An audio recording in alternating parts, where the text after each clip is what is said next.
Assalomu alaykum do'stlar. Sizlar bilan Orbis kanali. Do'stlar, bugungi mavzuyimiz Viktoriya sharsharasi haqida bo'ladi. Viktoriya sharsharasi Afrikadagi Zambezi daryosida joylashgan. U dunyodagi eng katta sharsharalardan biri hisoblanadi. Eni 1800 metr, balandligi 120 metr. U chuqurligi 140 metr bo'lgan bazaltli tor daraga otilib tushadi.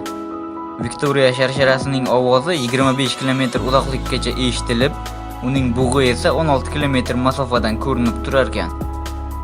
Uni 1855-yil 16-noyabrda ingliz sayyohi David Livingstone kashf qilgan va Buyuk Britaniya qirolichasi Viktoriya sharafiga nomlagan. Ammo mahalliy aholi uni Moseoatunia deb atashardi. Bu so'z lozi tilida momaqaldiroq tutuni degan ma'noni anglatadi.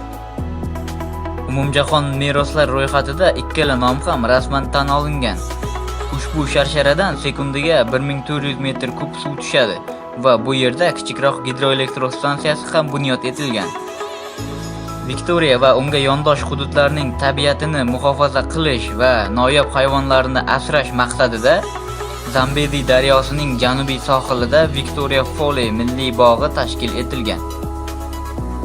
Mazkur milliy bog' hududida David Livingstone'ga atab haykal ham o'rnatilgan.